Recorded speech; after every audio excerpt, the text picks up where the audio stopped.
Hey, good morning, everybody. It's your favorite host, Tim and Tim. We're back again with a fresh, new, hot episode. And this week, we're talking about preparing for year end. Tim, how you doing, man? Hey, not too bad.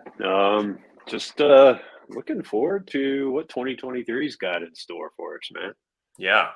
Oh, it's the season. Tis the season of planning and goals and budgeting and all this other kind of good stuff. So it's a really exciting time of year, and I know that we have some meetings coming up. And yesterday on our meeting, this was a huge topic of discussion. So we figured we would talk about it with everybody here. And so, what are we doing to prepare for the end of the year? A lot of syndicators are in our seats right now. How many deals did we buy this year, Tim? 12? Something like that. So quite 12? enough. We bought enough. Yeah. And what does that mean? That means everybody's got paperwork that needs to be finalized and shuffled around, and cross your T's and dot your I's, and we'll make sure that we got everything going the way that it should be. So what were we talking about in our weekly meeting this week? So this week, after we close all of our deals, we're talking about what we need for year end. And some of the things that had come up during that discussion were, which properties can we order cost segregation on right now? Because we're not doing renovations on them. Like like Boone, for example, it's new construction. We're not doing renovations on, right? So we'll honor a cost segregation on that one. We're also making sure that all of our Dropbox files are in order, where we have like our operating agreements and entity documents and anything and everything that needs to be done properly. And lastly, if we had changed property management companies during the year, we're making sure that we have a full P&L and balance sheet from the previous property management to go hand in hand with a current property management, because that ultimately that information is going to have to go over to the CPA in order to write up the K1s or the Form 1065s for you accounting tax guys out there. But the K1s have to be prepared by pop quiz. What's the deadline, Tim? K1s have to be prepared by March 15th. March 15th. I was going That's February right. 15th. Don't worry, I got Ah, that. yeah, yeah. So like there's a lot of stuff that has to happen, right? I mean, we want to make sure that everything's cleaned up. We want to make sure the books look good. We want to make sure that everything is being reported properly and is reconciled. So we're working with the bookkeepers, we're working with the property management companies to make sure that they have everything. We're going in depth, reviewing the balance sheet to make sure that all of the capitalized expenses are classified correctly. Now, don't get me wrong. A lot of this stuff happens when you first buy a property within the first like month or two of closing. You get your first round of financials from the property management company, and a lot of that is done there.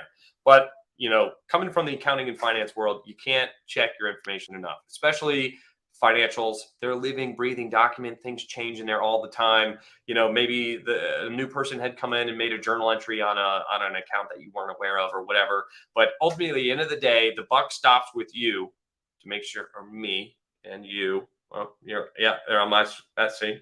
The buck stops with us to make sure that everything is done correctly, because your investors are not going to give a shit if you have some excuse that the bookkeeper quit and you had to hire a new one. No, it's your job to make sure that everything is done correctly. And last year, we had one property that was a pain, and we didn't get the K1s until after the deadline, and it just made us look bad. And I don't really love that. I don't want to look bad. Tim, do you like looking bad? No, I don't. Not at all. Especially when you got investors involved, guys. Right. Like I want to look like I got my shit buttoned up, you know? I mean, Or zipped uh, up. how's that? So we're preparing for year end. I mean, there's a lot that goes into this, and being a syndicator is not passive. I know, Tim, you talk about it all the time. Like your LinkedIn posts and stuff are all about how you're doing things, at late hours of the night or during the day, and answering phone calls on the weekends, and it's not passive. And ultimately, like, sure, you guys see, the social media posts and all, like, these videos and the streams and the live, whatever, right? And you might see us at events, but there's so much stuff that happens behind the desk when nobody's watching. And what's saying, it's you gotta, what do they say is oh damn, I'm having a blank on it now. It's uh quality is, like, isn't it like something like quality is how well you do the job when no one's watching, or something along those lines? Yeah, man, I just came from a soccer weekend, and and I'm relating this. We just came from a soccer weekend, and it's gotten to the point now where like some of the parents just walk by and they're like, "Oh, there's Tim sitting in the hotel lobby before the game, waiting, doing his thing." And, one of them came over, patted me on the back. He's like, "Hey, man, go make another million," that kind of thing. And All right, cool. yeah, cool. But Must be you know, nice. yeah, I'm literally sitting there doing like what we're talking about now. I'm like Yeah. working on buttoning things up and getting things ready for the year and stuff like that. So, and to your point, like I think I literally want to start a series called "So You Think You Want to Be a GP," right? Like Mm. because this year's been interesting. We've had a lot of people come to us who have been GPs for a while and they've exited a deal and they're like, yeah, I think I'm tired of being a GP. It's time. So I got this money. Can you do something with it for me? So they're literally coming to us going, hey, I want to be an LP now. And because I think it's good for people to have a realistic expectation and understanding of what it means to be a GP.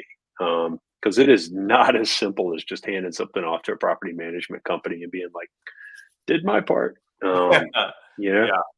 it It's it funny. takes time, guys. You mentioned that there's a GP that had come to you with some extra money because they don't want to be active anymore. It's funny. I was at the Dallas. Tim Mai and John Jackson hosted an event in Dallas that I was invited to be a member at, like a be there as like a VIP or whatever. And one of the guys was on stage talking about how his avatar strictly excludes real estate professionals or anybody in the real estate field from being a limited partner. And he was like, because those are the people that are they know what they're doing and they just don't want to do it anymore. So they critique you to the highest level of how they would have done it on paper instead of how they would have done it in actuality. And I just thought it was an interesting take because I had never heard anybody say that he actively tries not to raise money from people that are in the real estate field because they are just they go too deep. Like they look too far into everything. And it's like, well, I've been on that side of the table and I understand. I'm like, well, then you should also understand that not everything goes exactly to plan and the plans change and you do whatever you need to in order to get the best returns possible. But there's no guarantee, right? Everything that we do is, Right. underwriting is purely speculative at best. Yeah, it's really cool to hear. This multiple times now in the last few weeks. I've heard, what's your investor avatar, right? That kind of thing. And maybe that's a show we need to do and have somebody on to chat about that because that's a really big deal, right? And like you're talking about, like do you want to deal with the investor that takes that much time? And guys, don't get me wrong. Like I'm not saying don't vet your syndicator. Absolutely vet your syndicator, but at some point you kind of got to trust that your syndicator knows what they're doing as well. So I think there's a nice little balance there, right? And Um, also, like, if you think about our rest in peace, our corporate days, right? When it always talked about managing groups of people is as long as you teach the end goal and preach the end goal, everyone's going to have a different path, but ultimately you hope that they get to the same end goal. And as a manager, it's hard to learn how to delegate and kind of walk away from different active styles of completing work because it's not the way that you would have done it, but accomplishes the same goal. So it's hey, I never discredit the things that I learned in my W-2 job. Let's be real there. I mean, there's so many values, there's so many lessons, there's so much everything that you walk away from that make you a better, well-rounded person, operator. Corralling the cats, if you would, gets a little bit easier because we've done it before. It's not something that's new to us. yeah. No, I agree. And speaking of corralling the cats, back to the year end stuff, right? Like, we're literally having this meeting this morning, and then Tim and I met with our assistant later in the day, and or this was yesterday, sorry. And we're sitting there talking with her, and it's like all this stuff that we need to kind of shore up before the end of the year, right? And you just kind of realize like, hey, yeah, you need that 3 to 4 week window at the end of the year where you can get yourself ready for the next year. Otherwise, it just snowballs, and then we'd be sitting here next year 10 times worse than we are, right? Um, and it's just really, really important to remember that hey, you got to take time to get ready for the next 6 months, 12 months, whatever.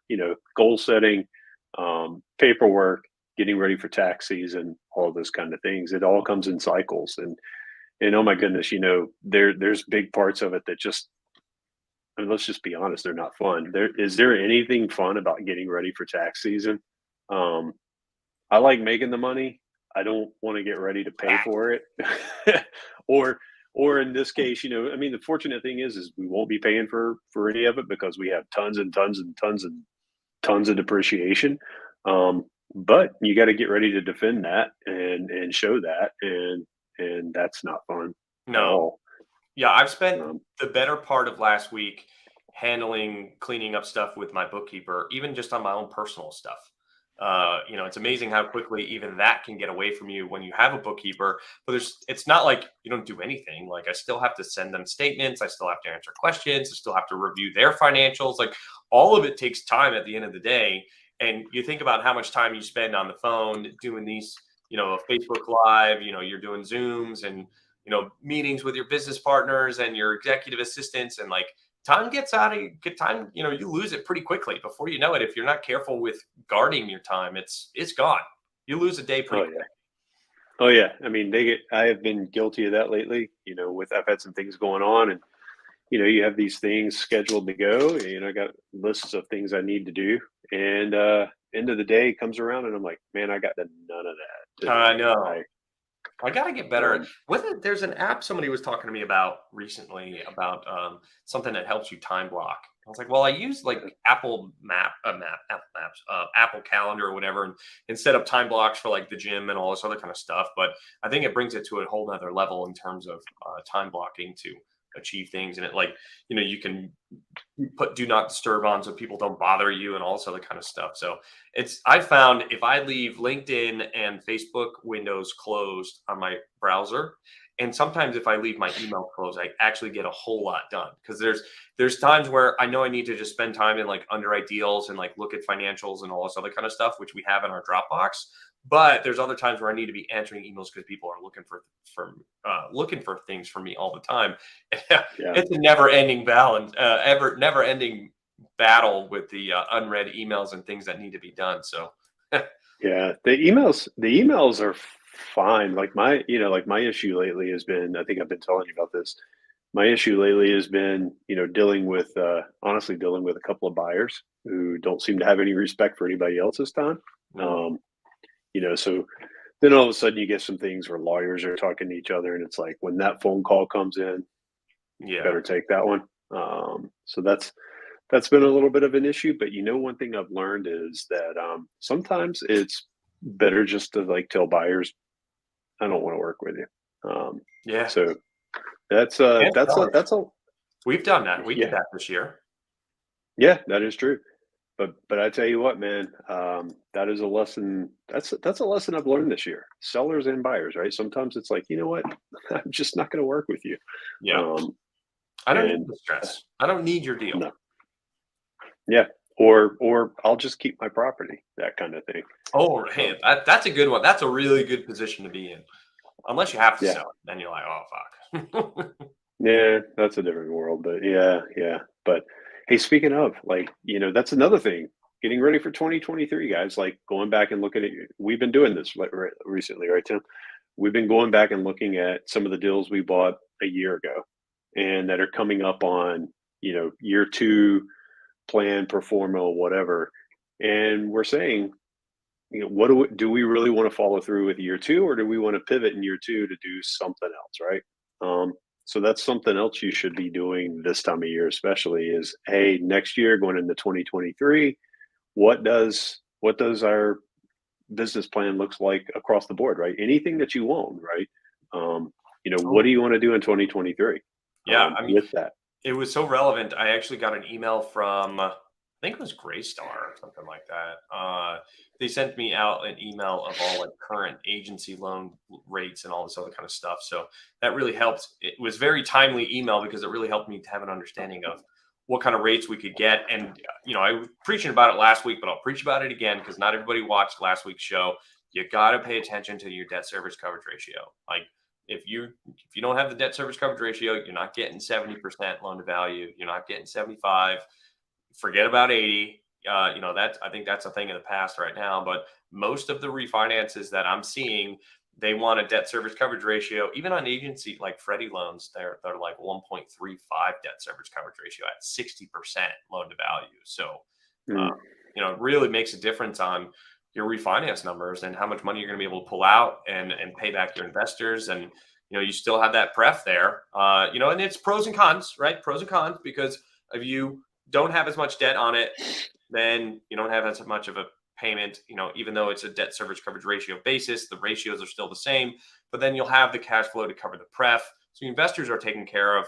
But, as you as a syndicator, probably not going to make any money until you exit that deal, likely 3 to 5 years from that point.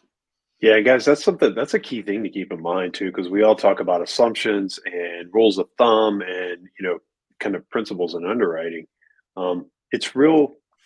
There's some real simple principles out there, and like reducing cap rates and doing this per year hold on what you think interest rates are going to be, things like that.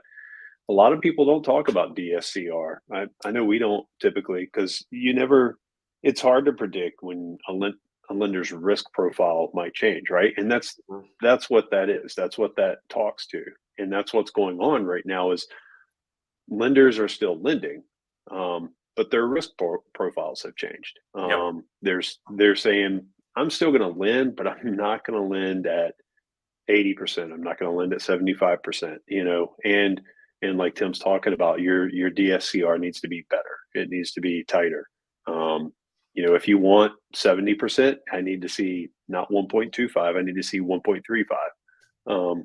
And that's really hard to predict. And I mean, are you aware of a rule of thumb around that? I'm not. No, ultimately it's a lever, right? I mean, which lever Right. do you pull in order to, meet your DSCR requirement? It's either leverage or rate or amortization. Right. Typically amortization is not on the table. So you got two levers to pull, right? And at the end of the day, your property makes as much money as it makes. And then in order to stay within that DSCR ratio, the only thing you can adjust, because the rates aren't really going to fluctuate that much, is your Leverage. loan value. Yeah. So I'm trying to so find guys, that. like, so this is a really good time, and here's probably the God's honest truth. Over the next 12 months, rates may come back down some, but risk profiles probably aren't going to change much in the next year. So you should probably be considering that 1.3, 1.35 DSCR there. Yeah, here, I'm going to share my screen real quick, actually, because I just love this. I think that everybody out there should know. Yeah. Let me figure this out real quick. Now, how do I present and share screen window? There. Can you see this? You see like an email from Grace Stone, current rates? Yeah. Yes. Oh, there you go, man. Yeah. So here's some agency loans. Let me try to zoom in a little bit. I don't know how to zoom in. Well, dang. Well, I guess I can't zoom in, so I hope you guys can see this. Okay, good enough. You might have to come back and like rewatch this and pause it or something. Oh, actually, how do I? Can you see that? There you go. All right. Well, it's still kind of blurry because it's not like the best thing, but current index rates, you have your 5-year treasury, your 7-year, your 10 years only 3.5. I mean, what, like 2 weeks ago, it was like 4, over 4. 10-year swap, 3.5, 30-day SOFR average 3.8. Wow. I mean, rates have come down significantly, which is great. Yeah, so you got some agency loans here. You separated by Fannie Mae and Freddie Mac conventional. And then if you can't read these buckets, it's 80% at 1.25x debt service coverage ratio. And then you have 65% loan to value at 135 and 55% loan to value at 155. I would think that most people in this space are going to go with a Freddie Mac product. That's a 5-year loan. See, they don't even have, look, you see this NA? It's the only bucket now that says NA, 80% 125 ratio. Like, you're just not going to get it on a 5-year loan. It doesn't exist anymore. So you are looking at 65% loan to value and a 135 debt service coverage ratio. And your rates are going to be between 5.35% and 5.65%. So, you probably could underwrite it at 5.5% and hope that your debt service coverage ratio hits 135. If not, you're going to be looking at 55% loan to value. And those rates are 5.1 to 5.4. So, this is a really good indicator to kind of stress test your deals and see what loans are going to be an option for you. They also have some FHA loans for refinance and acquisition, CMBS commercial 10-year loan at 65-75% loan to value. No DSCR requirement listed on any of these. So, actually, these two have the FHA loans have a debt service coverage ratio, which is 1.176, which is low. I guess I've never seen this before. But yeah, refinance and acquisition loans, and then you have construction and substantial rehab loans. CMBS commercial and CMBS multifamily. So you're looking at a 10-year 6.3 to 7.3% CMBS loan. Yeah. Now I'm no way, shape, or form affiliated with Greystone. Just came up in my email. I thought you guys would like to see it. Yeah, no, thanks for sharing that. And guys, it's just, moving into next year, these are some of the things we're looking at, right? Like we're tightening up our underwriting, we're rewriting some of our business plans just to see what the next year holds. And we're also looking at how the market has shifted. I think we were having a conversation yesterday morning on our partner call where we were talking about liquidity. Yeah. Liquidity is going to be king, and folks that we're talking to that have been doing this for a long time, they're kind of in the same boat. They're liquidating some things to make sure that they have money on hand for multiple reasons. One of the biggest is that they think some opportunities are going to come around, and they want to be ready to pounce when they do. Yeah, I think it's still a good time to sell, despite what's going on in the market. Yeah. People are still buying property, and you might get some lower offers than you would have expected, but there's value in having liquidity in the bank over the next 6 to 12 months. So, just look at it. Just have the conversation, right? I like to say in our partnership calls all the time, all I'm doing is asking the question. I'm not married to any one of the answers, but I do want to put it on the table and see what people think, because we could collectively have different opinions, but let's talk through it and figure it out. Here's the information we know today. Here's what we think we can sell it for. Do we put it on the market and get a soft quote, or get some feelers out in the market and see what people are willing to pay? I mean, you never know. Somebody could be in a 1031 situation and just loves your market and just will need to buy it no matter what, right? So don't make an assumption that nobody's going to buy your property. The one thing actually we were talking about yesterday morning was selling a property, and I was like, well, based on an NOI basis and market cap rate, it's like we should be able to get like 180 a door for this place.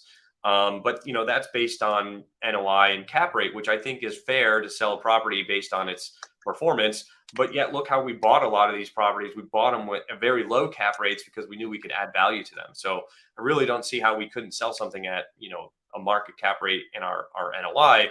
But the problem was it makes a lot of money. When you look at a price per door basis, it's very high for the market. So it's kind of an interesting thing that I'm going to be learning as we potentially go through this process. Tim, I don't know if you have the same thought or feeling there, Tim. Yeah, I mean, it's all based off the individual, right? I mean, Yeah. what they're looking for. I've seen a lot of people overpay or pay market, or do different things just based on their situation. So I think it depends on who you get it in front of. But absolutely, you're right. If I take this, I put my NOI on the table and I divide it by a reasonable cap rate, this is what it should be worth. And there's a couple of instances where we're going to go test that theory, right? Yep. And we'll see what we come back with. But it should, right, on paper, end up there for sure. On paper, Now, yeah, if we had bought this property a year prior and sold it a year prior, before rates started going wild, we probably could have thrown it up for whatever and said, hey, well, look, there's still value out here. There's still renovations and things to be done. So you can add the value and then have the property that's worth as much. Yeah, and selling a fully renovated, fully stabilized property, it's right? a different buyer. It's a different, well, and it's a different conversation, different buyer. I literally had a conversation yesterday with someone who is a big kind of leave meat on the bone for the person kind of guy, but he has one right now that's fully stabilized. There's no work to be done, and he's like, "If you're interested, we'll talk." But that's a different conversation than the one we're used to having. Hmm. And I get that. I completely get that. Right? It's. I mean, for him, it would just sit there in cash flow. So he's like, Yeah, I don't need to sell this one. I don't need to sell it. Give me a reason to, you know. Hmm. Um, so, um, and from my standpoint, I'm like, I kind of see where this thing could go. So maybe I need to look at adding something like that to the portfolio as well. Yeah. Um, so yeah, good conversation to have, interesting conversations to have. But yeah, as we move into 23, a lot of things that would need to be buttoned up. Guys, if you haven't gotten to your goals, we'll be talking about that, I'm sure, quite a bit over Oh, the next yeah. couple of weeks. That'll probably we're probably not going to do a show like the week of New Year's, but then what, we're going to start the year off strong though. January 3rd will be the goals show. So plan for that one. We'll go through the goals that we've set, how we're going to accomplish them, try to break them down into 90-day sprints, and then ultimately those will collectively combine into our 1 year goal, or Yeah, target, if you would. Um, but be thinking about those now. Like, yeah. I have a phone call with a have a phone call later today with one of our coaching students that I'm going to go over the goals with them. They want to talk to me about what they should be looking at in 2023. You and I have we're talking about goals now, and then we're going to meet on December 22nd Something like and that. kind of nail it all down. So yeah, this is a really good time to be doing that stuff, folks. Year end is always fun. Yeah. Oh, one thing that also just popped into my head, that we struggled with last year, and there's some confusion, and so I'm just going to say it, is if you have never done K1s before, or even if you have a conversation with the accounting firm or accountant that you plan on bringing all of your syndication information to, so that they're aware how many partnership returns they should prepare for you. Because you don't want to be in a situation where like start scrambling and nobody's had any conversations with anybody, and Yeah, you're like, who's going to do the K1s? I don't know. I thought you were talking about the guy who's going to do the K1s. So if you yeah, haven't already, find a CPA, talk to them about what it costs, what they're going to charge you, how long is it going to turn them around.